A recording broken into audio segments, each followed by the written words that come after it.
Welcome back, y'all, to the Conscious Connection. We'll keep the lines of communication open. What up, y'all? This is Marcquis E. co-host of the Conscious Connection podcast. Now, we're only 9 episodes into this season, but we thought we'd give you guys a summary of what we talked about so far. This is only part 1, so stay tuned for next week for part 2. But for now, sit back, relax, and let's get into it. How do we feel about Jenny and Forrest from Forrest Gump? Now, my opinion personally in this is that I honestly feel that Jenny was an opportunist who basically, don't give me that look. I honestly do feel that Jenny was an opportunist. And as soon as things went bad in her life, she went back to the one guy who didn't have the intelligence to understand what she really was. So are you calling Forrest slow? Just Forrest was slow. Hold on, no, Forrest was. Calling him, what are you saying? She was I calling know him he slow. had a delay. Hold on. You did not just call. You're representing Forrest. You need to be completely Hold on, Adrian. First of all, it was not a delay. He did have a delay. His mother taught him. Listen, when people see you do something stupid, you say stupid is what stupid does. Mama says stupid is as stupid does. Which basically meant, yeah, I'm dumb. Obviously, if you just saw what I did. He had a delay. I'm so We're dumb. in 2024. We're not calling people stupid anymore. Okay, hold up now. Was it really a delay, or was he, the S word? Are we allowed to call people the S word nowadays, or is it people too sensitive for that too? Whatever, continue. Okay. All right. He had a delay. Forrest was always a safe space for Jenny, right? Okay. You think Jenny didn't know he had a delay? You keep think saying the Jenny didn't know? delay. Everybody Let's be knew. real. Do you think Forrest Everybody stuck knew, with so Jenny she must have because known of how too. beautiful she was? No, Forrest stuck with Jenny because Jenny stuck with him throughout their childhood. Okay, so why is it wrong for Jenny to run back to No, Forrest? in their Jenny didn't have any adulthood if friends their either. bond That's what it this tight was. in the first place? She had no Because friends, my and thing he had is, no friends. she understood what type of feelings Forrest had for her. Am I wrong or right? I guess. Okay, so if she understood what type of feelings Forrest had for her, so immediately he's not gonna Time out. Okay, so I know everyone's going to ask this question. Did you guys change the batteries on that smoke detector? The answer is yes. The batteries have been changed. Yes, they have been changed. Third time. Yes, they have been changed. Don't worry about that. You won't hear it ever again. And if you do, it's not my fault. turn her back for anything. Because my thing is, he's understanding her love back very from differently what? than she's understanding love. Because of his delay. Hold up. Wait a minute. Something ain't right. She pulled up to his house, slept for what, about a week? And then was just like, I think she dipped off. Because he got upset because when he did that, I may not be a smart man, but I sure know what love is. I'm not a smart man, but I know what love is. Okay, but she understood that before she popped up, right? It doesn't stop the friendship. That doesn't mean that she doesn't love him. True. It's just he's still expecting so much from her, and it's something that she can't give him because she views herself as so damaged. So I feel like leave him alone then. Yeah, we met Dawn in a local diner. And my father, Smooth, told me to get up and go over there and sing for her. I'm over here trying to eat a meal. I was fat. I was ready to eat. And he's talking about go over there. Come on, let's go. Let's go. That's Dawn. You recognize her? All right, come on. We're going to go sing for her. Daddy, what? I came here to eat. Wow. It's rare we see you in the first place, and you're going to sit here and tell me we're going to go sing for someone. Mind you, me and all At my least he sisters came were back with the together. milk, bro. Huh? At least he came back with the milk. Wow. Y'all are wrong for At that. least mine could walk to me. Oh, my goodness. Wow, you didn't even know Yo, how dark that that joke was jacked up. I'm not even Yo. gonna say why He's not that. dead. Thank God. He's Go not ahead. I'm dead. sorry. No, he literally had me singing to this lady in the middle of the restaurant. And if she had a higher position or more pull, something could have came of it. Really? Yeah. Beep. But right place, right time. You had It to could ask happen yourself, to though. anyone, huh? Did you want to perform in front of Diddy? The answer It shows you is the difference no. that No Diddy. two separate households can make. You have support, you have love, you have tender care and affection, and we see Forrest. Mm-hmm. Then you have Jenny. You have that where it's abuse, hateful words, no affection, and we see how she grew up. It kind of exposes the polar opposites of growing up in two different households. Is you keep pointing to her being emotionally intelligent to understand where he's at and see that, you know, she's not it. There is also emotional maturity. You need both to be able to be a sufficient, emotionally secure adult. And if you only have one or the other, quite frankly, you're going to lack. You're going to lack the full emotional sense to be able to function emotionally. True. She didn't have the emotional maturity to say no to the bad things. She was so used to it that she stayed in that poor, abused little girl mindset. No one's ever going to love me. Not emotionally maturing. But what about when she was older and she had a kid? She got a point. By Forrest. I forgot she had that baby by Forrest. And she was about to die. He is the pappy. I'm the pappy. Leave that baby with the father. He wasn't smart enough to get a fraternity test. A what? A fraternity test? Oh my goodness, my boy. Fraternity test. Never mind. I'm not even going to comment on it. Paternity test? Paternity. What? Bro, what are you talking about, man? Paternity test. Forrest is looking at everybody how he would treat him. That's the rule. You look at people how they would treat you, right? So if you would never lie to somebody, you're not expecting other people to lie to you, right? So my thing is, Forrest is extremely innocent. All right, as you can tell, episode 1 was a little controversial between Javon and Asia. But let's see how they play that out in our second episode. Who has it harder, men or women? Let's check it out. In this world, who has it harder, women or men? Now, as a gentleman, I'm going to let the lady speak first. She didn't like that line. I agree with whatever you said. Stop the cap. Word. Really? Whatever your stance is, I agree. Cap. Okay, I agree that men do have it hard in the world. That's not how she That's the sees end it. of this podcast. You see how petty she is? Have a good day, fool. So that's your honest opinion. Immediately now. I feel like men make everything harder than what it has to be. I beg your pardon? Oh, whoa. Let's be real. Cap. I say this all too often. You make your life harder. Right now, if we was literally talking about the other day, if you was to post a picture and was just like, listen, I'm on my fitness journey, so many women will comment under your post and be like, oh my goodness, yes, listen, tell me the routine. I love your outfit. Where'd you get? You will get so much support. You even get support from men, as in just like, okay, I see you, ma. Be like, hey, big head. Is that support? Or is that shooting a shot? Shooting a shot, whatever it is. My thing It's is not support if they shooting a shot. But my thing is, you're loved by women and men. Men aren't even liked by other men. That's because y'all suck. My point exactly. But my thing is, Time out. Traitor. We don't suck. Time in. Men suck. Huh? You agree that men suck. Well, other men suck. I'm pretty okay. Nah, bruh. You too. If we suck, so do you. No diddy. But I 100% don't agree with you. Women are not nurtured in this society. If anything, we're most hated, which is why there's so many feminist groups, which is why they're constantly fighting for rights, where men don't even have to fight for it. It's automatically just given to them. Do you understand? Women control culture. Most men get expensive car for women. My thing is, it's probably like 20% for men and 80% for women. Did that math check out? That's a special kind of stupid. Like the Anywho, cans do everything for the Asia, I promise you, women control everything socially, economically. If women like it, men like it. And if men like it, they buy it. And if they buy it, companies profit from it, so they cater towards women rather than men. Half the time when a man compliments me, he's complimenting me in a way where he is looking at me.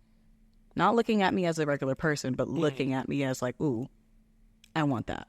But that doesn't really establish that men have it, that women have it harder. Because my thing is, Oh, what? that doesn't establish women What have you it say? harder. What do you say? What do you say? I said that doesn't establish that women have it harder. When men compliment us in a way, But my thing is, you know what it? You get complimented by men and women. feeling not safe makes it harder to live because now you have to find different ways to create safety for yourself. Mm-hmm. Which is much harder than being able to just walk down the street comfortably knowing that you could take on someone if anything does happen. So let me ask you a question, right? I guarantee you can ask any man, would you trade feeling safe all the time for someone caring about what you think? I can answer that for you real quick. Yes. Because no one cares how men feel, think, or be. Period. I would trade that in a heartbeat. June is Men's Mental Health Month, right? But I feel like women have like activist group, you have women empowerment, you have all of these women fighting for women to be heard. But my thing is, no one's ignoring you. My thing is, you have every platform everywhere. If men gets a space, it's an ick. What? It's an ick. Oh, ooh, you want to talk about your emotions? Ooh, that's an ick. That's an ick for me. I feel like men just create all these problems for themselves to make themselves victims. Let's be real. Way out of pocket. Go ahead, Snoop. Tell them. Women create these spaces because women have always had to advocate for themselves. We've never had anybody else advocating for us.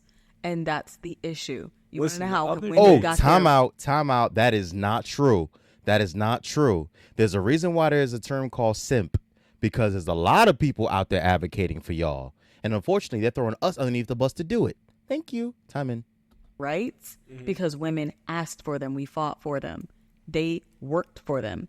Men are so used to things just happening for them. Time out. Nope. Women's suffrage movement. I'm pretty sure you didn't just fight for it. You threatened us. You threatened us. And then you wonder why we don't get paid as much money as we're supposed to anymore. Men used to make enough money to support their entire household like it was nothing. What happened? You guys forced your way into the workforce and they had to cut down the men's salary in order to make room for you. That's why things are how they are. Call it like it is, not how you want it. All right. This movement's going to happen. It's just going to happen. They don't have to do anything. I will have no problem advocating for men's mental health. In general, in the world, you think men have the space to be emotional? I think not everywhere. Well, let's just talk about socially. You said in the world, though. Yes, so socially. So I'm talking about like That's socially. why I said not everywhere. So where? I feel like let's focus on where we are in America. I feel like men do have the space and opportunity in most places Stop the cap. have someone who cares about their mental health. In America? In America. Asia. You feel like men have the space to be emotional in America? Absolutely. Nope. Not listening. Not listening. So my question is, whose job is it to create that safe space for men? But you have to understand. And whose job is it not to tear it down the second we establish it? When men try to create that safe space, you have to, again, back to my point, women run everything. And let me explain. Women run everything. So immediately when men create that space, you have groups of women just like, that's not attractive. Socially speaking, in the Kendrick and Drake beef, who won? Obviously, Drake. I mean, Kendrick. Ooh, Okay, there's no hard numbers on that. But socially, you know that because of the way Instagram, TikTok, and Twitter is portraying it, everyone immediately, Drake lost. And my things, but there's no hard numbers on that. There's no hard numbers saying that Kendrick outsold Drake. There is. But I more so feel like it's subjective, too. It's personal because to other people, they could feel, oh, Drake won that. Yes, but that is called delusional. Delusional. Delulu. They are delulu. There is no way, absolutely no way, shape or form, Drake won. Drake lost so bad, this fool had to run back to Canada, sell his estates, run to Texas, hide out there. And that's why Ken and Friends Pop Out, they knew exactly where he was. That's why Kendrick changed his lyrics to 2-hour difference instead of 3-hour difference. You didn't catch that, did you? said it without any hesitation. It's about, You said Kendrick without any hesitation. Yeah, because I listened to both, and quite frankly, Kendrick ate him up. True. Y'all make things so much harder for yourselves than it actually has to be. Just do it. Men have done it. Tell me when. Huh? Tell me when. Tell her. You're not Tell gonna her. like my answer. Go ahead. Tell her. You're not gonna like my answer. Just say it. Andrew Tate. Oh, no. Fellas, you know what I'm about to say. You had one job to do. You had one job to do. She lined it up for you to give you the spotlight to say exactly what you needed to say. And then you fumble the ball like you Mark Sanchez in 2009 saying, Andrew Tate? Come on, bruh. You had the golden opportunity and you fumbled. Good job, Daniel Jones. Bro, that's not a safe space for mental health. That man is a narcissistic, selfish idiot. And he's entitled. Tell me how you really feel. He views himself. He's just entitled. Like we're not even going to get into that. So we're not going to get into that. But my thing is, he did not create a safe space for men. If anything, he created a space where men can show them true selves and bash women. But hold up, wait a minute. That ain't right. First off, if we say something to you, ladies, and I'm looking dead in the camera for you this one. If we say something to you, ladies, and you don't like it, we're not bashing you. Why is everything a bash or everything is a toxic when you don't like to hear something and we let you know about yourselves? Take accountability and stop acting like a child. Simple as that. Continue. My thing is, he doesn't bash women. Majority of what he's saying is basically is disrespectful towards women. No. Have you heard? And a lot of men don't even agree with Andrew Tate. Haram! Well, for those who are looking for controversy, I think we might have found it. Yeah, that Andrew Tate line was a little, no. Well, let's move on then to episode 3 in our season. We talked about toxic masculinity, and it's me and Javon in this episode. Excuse me, Javon and I. So let's get into it. Toxic masculinity. Oh, I don't think no man likes to hear that word, period. My thing is just like, what exactly is toxic masculinity? Because my thing is, in another podcast, someone broke it down. They were just like, there is no toxic masculinity. There's masculinity, and then there's toxic people. Ladies, unfortunately, there are times when you take things as toxic because you may not agree with it, or you may not like the way it was said to you. And it's something I would love to get into later on is with men, long as we get the message, we don't care how the message is presented. Ladies, y'all like the message to be presented a certain way in order for y'all to accept it. And that's where, so if there is a bear behind me, right, and you see me running, but you don't see the bear, and I tell you, hey, bro, run, and you see me running, what are you doing? You gonna start running, right? That's a fact. If I go tell a woman that same thing, run, what am I running from? And unfortunately, when we're talking about toxic masculinity, a lot of times it's thrown out when a woman does not like to be told something, or she figures that, oh, you don't hear nothing I'm saying, you're a toxic. I'm done with your toxic masculinity. Are you mansplaining to me? That's usually the line that comes after that. My thing is, right, with toxic masculinity, or what people have the idea of what toxic masculinity really is, which is basically being toxic people, is basically what toxic people do to force their idea of what being a man is, a word, and what people are going to start viewing it as. Because now you have kids being like, oh, toxic masculinity. Okay, so being a man can be toxic. And now it's deferring them from, all right, well, I don't really want to be toxic, but if being a man is toxic, you know, how exactly, okay, let me be more feminine. No joke. For someone to say, let me be more feminine, in the world we live in, that those lines get crossed very quickly, very easily. But you don't understand something, that when a child is growing into, especially a boy growing into adulthood, going into a man, certain qualities and traits are very important to be able to handle yourself in the world we live in. So to go to one side or another simply because, you know, someone said something on the lines of, oh, it's toxic, it is kind of really absurd, and we need to do better, period. Just as men, as people in general, we got to do better. We can't keep doing that. Because I don't want to be toxic. And there's a danger right there. I know somebody who does not like LeBron, like hates LeBron. Oh, he's such a chauvinist. He's toxic, man. I'm like, LeBron, why? You don't say that about Jordan, and Jordan was worse. Jordan was way worse. Jordan was extremely way. Okay, so before y'all start coming for me, I would like to know, right, like, I can break this down for y'all. At the end of the day, I'm a LeBron fan. That is true. I grew up on Jordan, though. I love Jordan, period.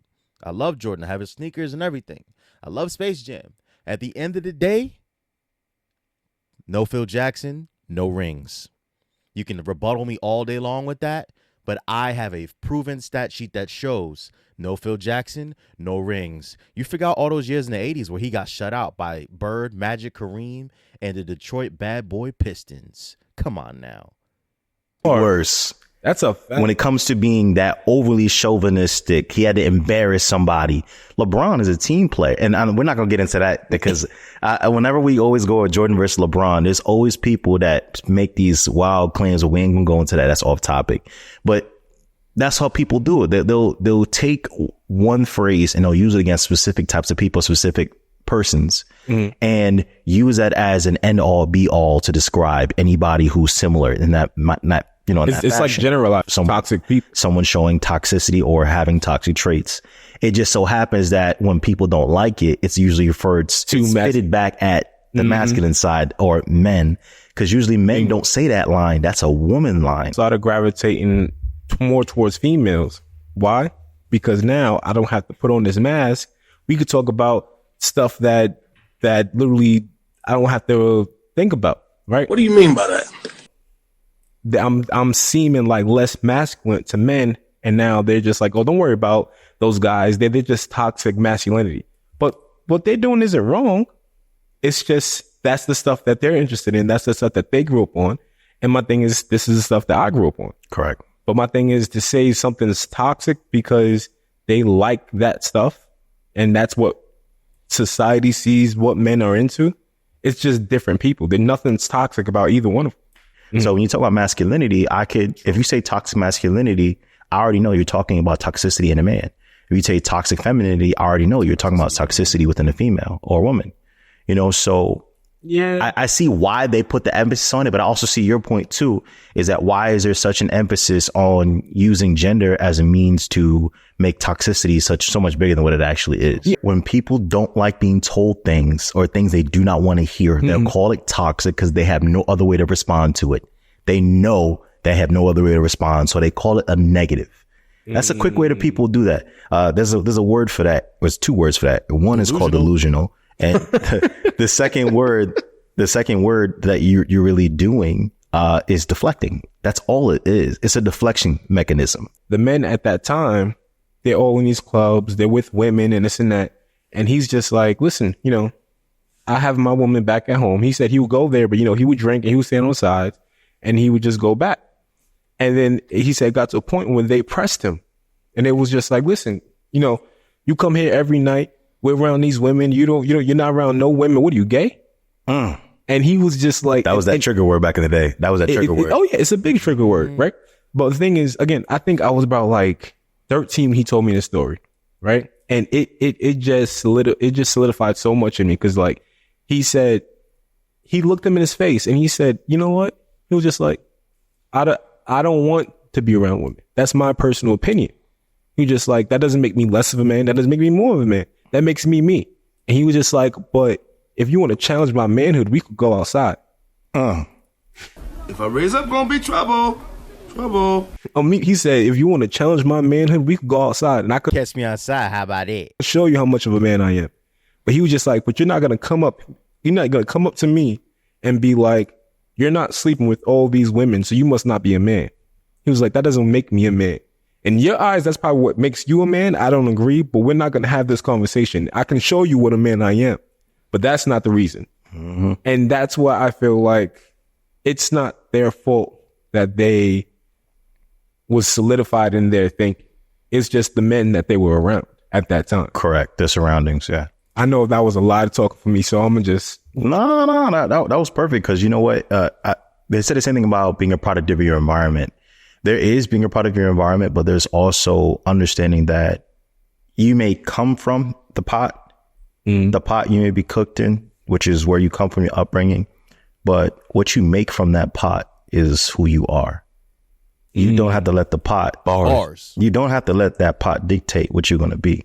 It's not about what dish you make, it's what you bring to the table. The biggest fight I've ever gotten with my grandmother is at 4:00. You want to know why? What happens at 4 o'clock? Every day when you're walking down the street, everybody that you meet has an original point of view. You get Arthur. Codename Kid Next Door. What you mean? No. 4 o'clock p.m. was Arthur on Channel 13. Zoom was at 3. Arthur was at 4. You're right. And you know what happened at 4? Oprah. Oh. Oprah was at 4, and that got me tight. Well, that was episode 3. We're now going to move on to episode 4, where we talked about the difference between bullying and cracking jokes. Do you think there's a difference? Let's check it out. I guess you say differentiating between cracking jokes and actual bullying. So at one point of the conversation, does it become bullying? What do you think? Funny thing about that story actually is I've actually had an experience with it. Like I to this day, my friendship with these people are not the same. Like, all right. So I think the thin line becomes where it becomes too consistent and you can see like actual feelings behind something that somebody is saying. In the beginning, it was very free. Like, I'll crack on them, they'll crack on me, whatever it was like. But then it seemed that it began to be more frequent. And then once it got to be more frequent, it kind of dug a little deep. And it didn't seem like they were jokes anymore. It wasn't fun no more. When I approached the person about it, like on a listen, you know, like I just kind of feel like you've been, you know, saying this too much. The response I got was, well, you know, like everyone, like that's your character. You're the butt of the joke type stuff. Like, you know, people like you because we can joke on you. It got to a point where I was like at their house and I kind of like exploded. Like I exploded, and I end up just like walking home. Like you rage quit? Go home.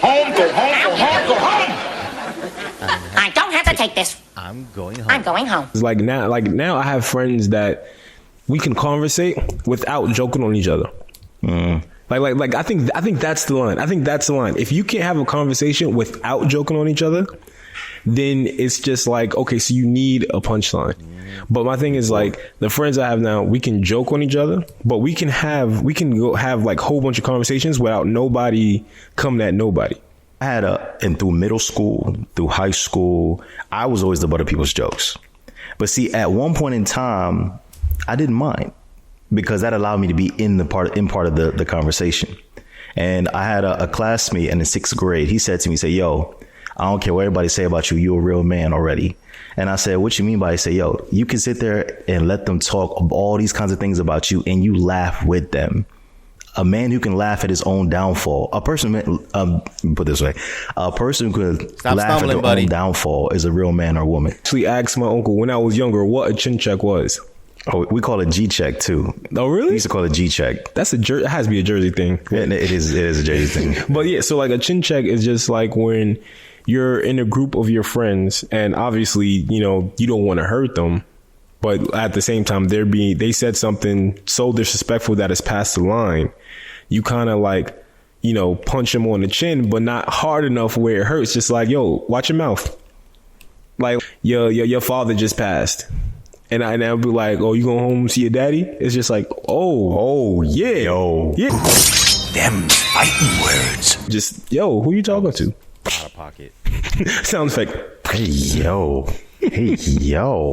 Coming from that kind of environment and looking at the playfulness of cracking jokes. Okay. When it comes to the hood in general, any kind of neighborhood like that, cracking jokes is part of the culture.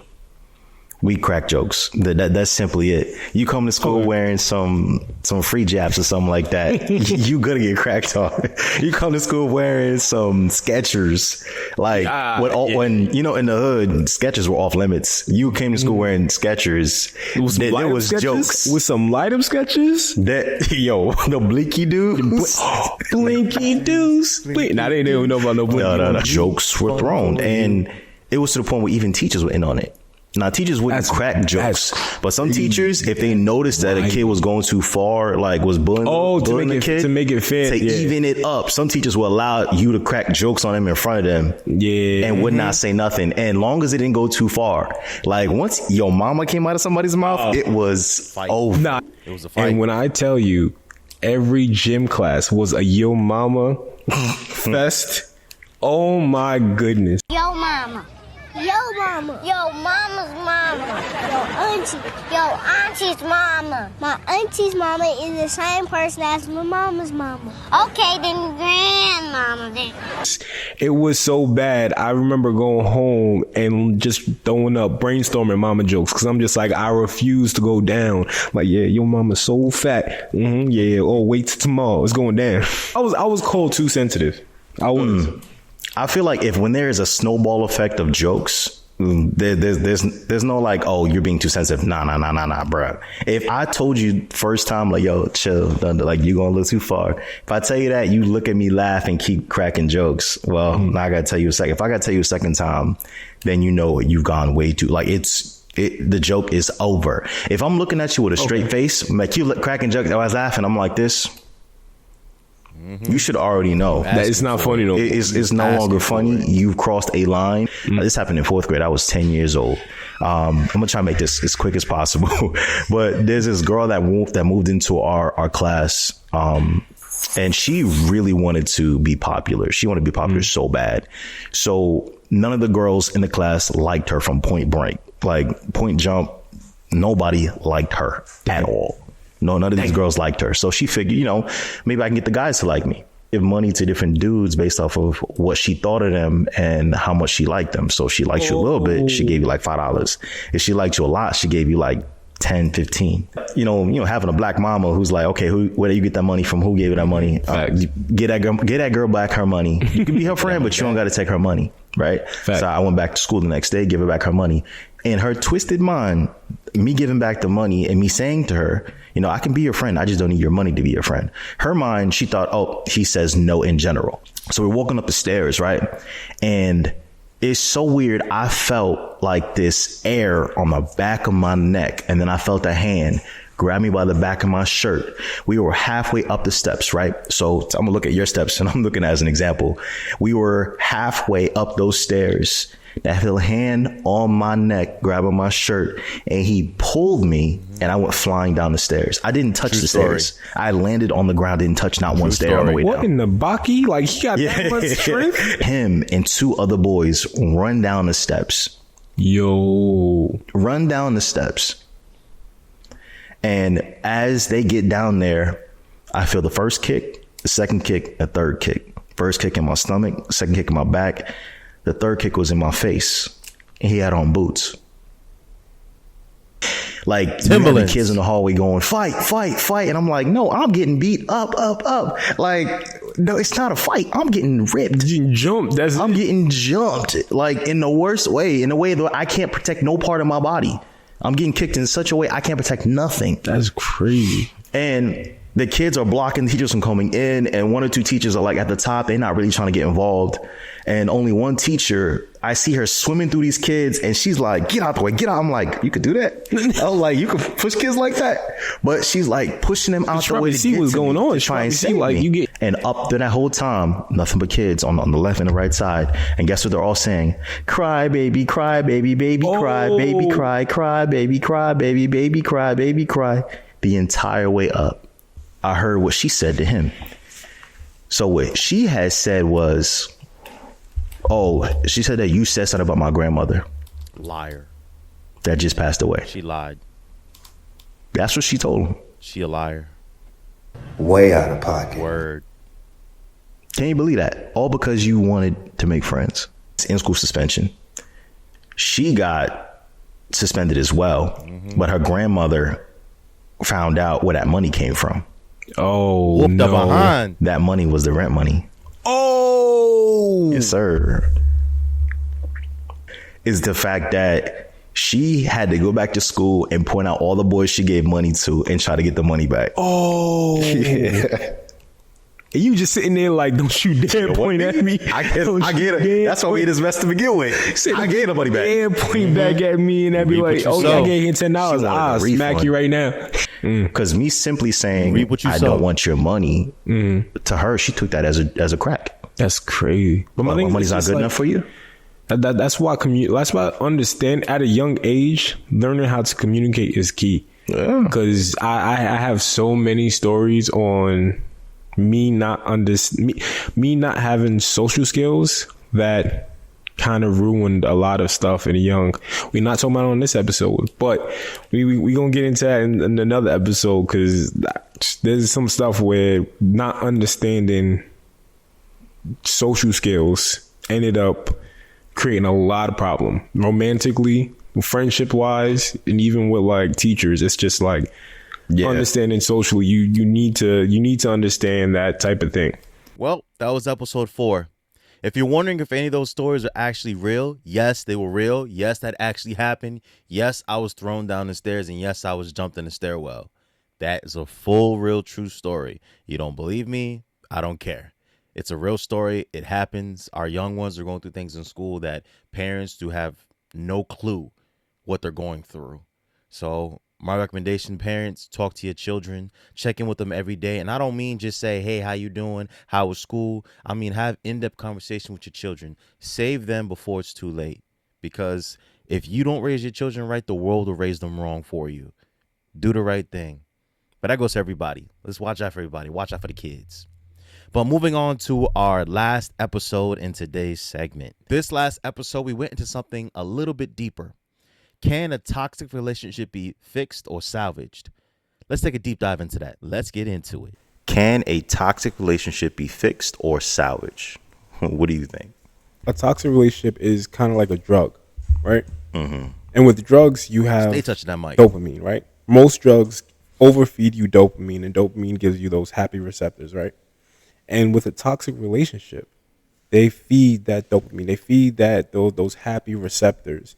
And they give you these highs. They give you these wonderful moments, and then they give you these terrible moments. These underground horrible moments, which is what keeps you locked in, right? Mm-hmm. Because in your mind, you're just like, all right, cool. These bad moments happen, but those good moments are gonna come eventually.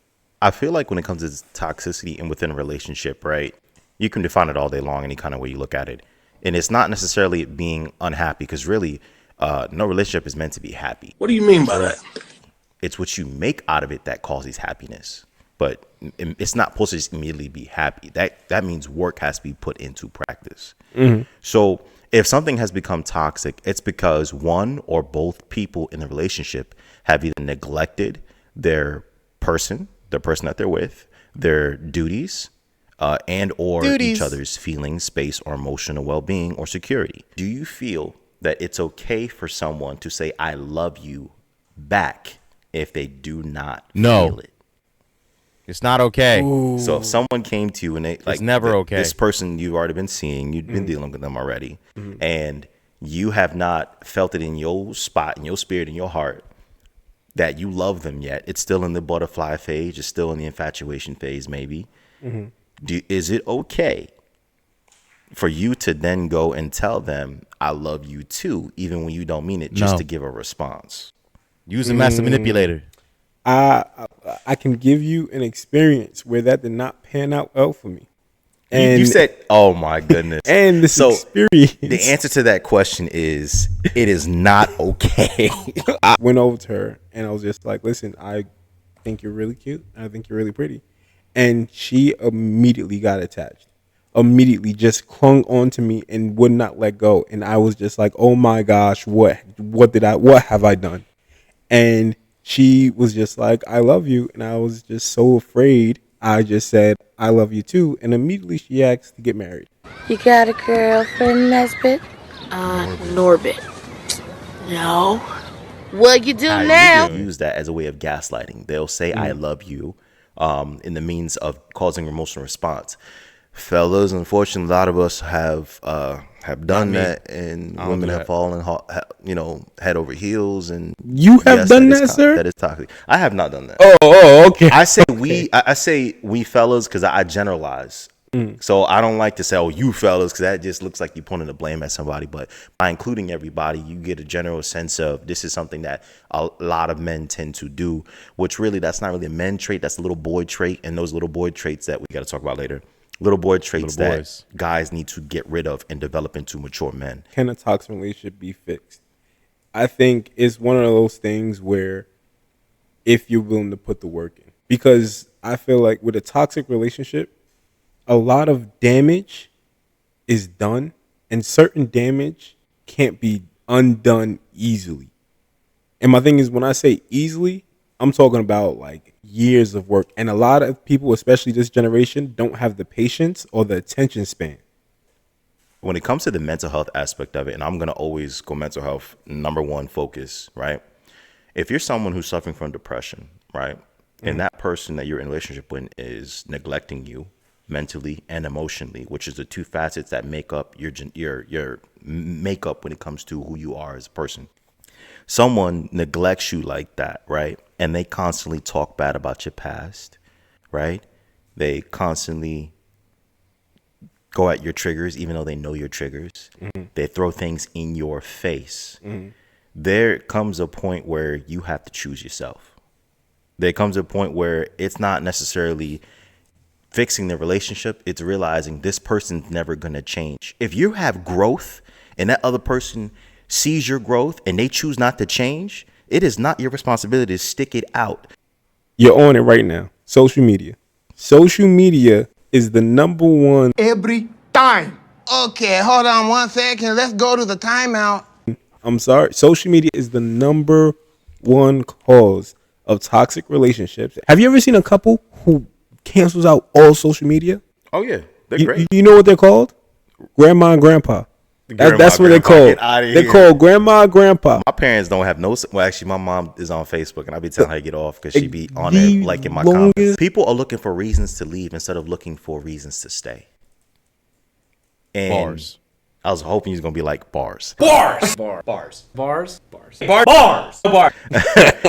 No, but people are looking for reasons to leave instead of looking for reasons to stay. Excuse me, they're looking for excuses to leave instead of looking for reasons to stay. Why not stay? You know, going back to the whole grandma and grandpa, you know, that mentality was, oh, we ride together, we die together. Bad marriage for life, if that's the case. You know who the last person that said that? We ride together, we die together. Bad marriage for life. You know the last person to say that? Jada Smith. Now, I want y'all to think about that.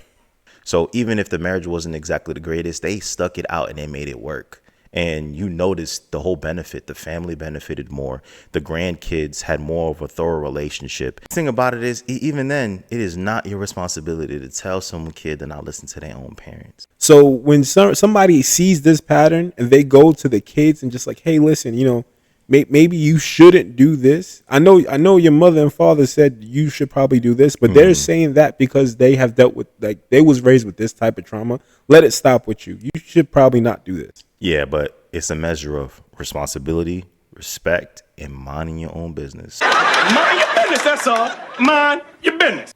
Why'd you put the kids first? And everyone thinks you put the children first. Forget them kids for right now, all right?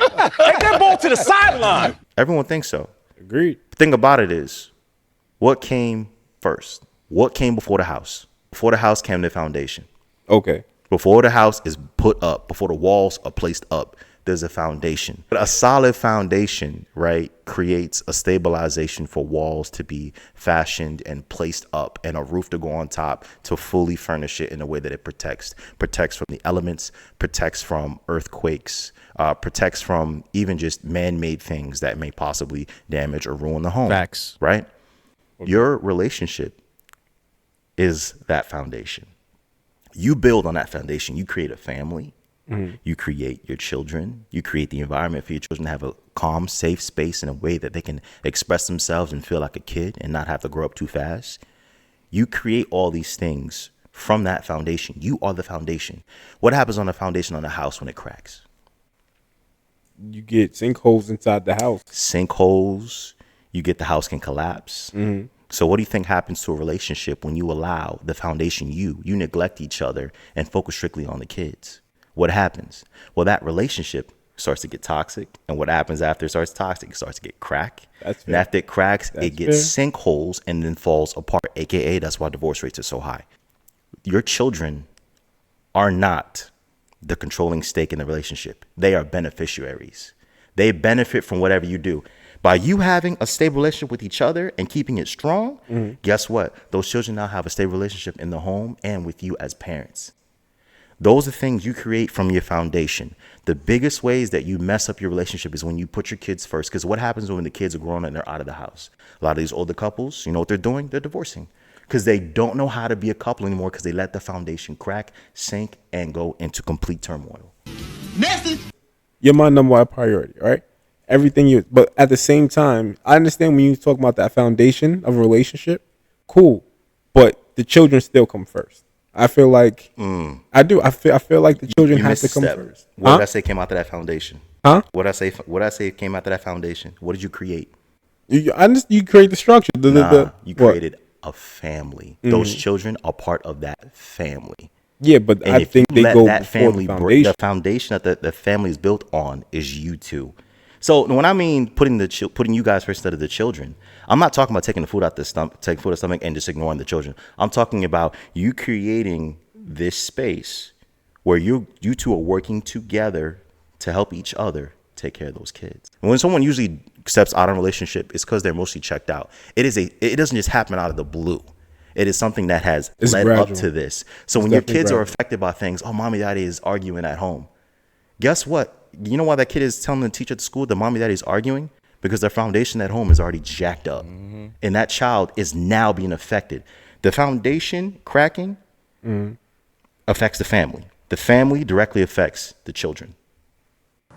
If you know better, you do better. Listen, at the end of the day, if you're in a toxic relationship or you're the toxic person in the relationship, get therapy. Leave that person alone. Oh you my don't need goodness. to be in a relationship. Get out of a relationship. Tell her you're sorry or tell him you're sorry.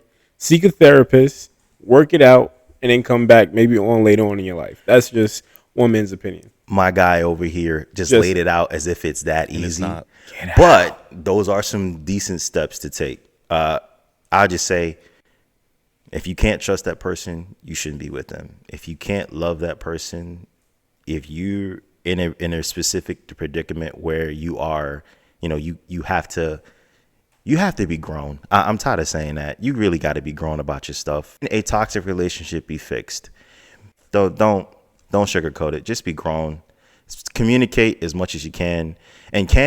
I think it can be fixed, but it takes growth on both persons' part. The part of the person being toxic and the person who's receiving toxicity that has to understand there's times when you stay and there's times when you have to take care of yourself. True. We hope you guys enjoyed our part 1 recap. Part 2 comes out next week. You do not want to miss it. I'm telling you. There's so much great content we're going to be going through throughout the course of the season. But if you can't wait that long, all of our content is up already on all major streaming platforms, including YouTube and Spotify. And of course, if you like what you heard, you like what you saw, like, comment, share, subscribe for more. And until next time, peace out.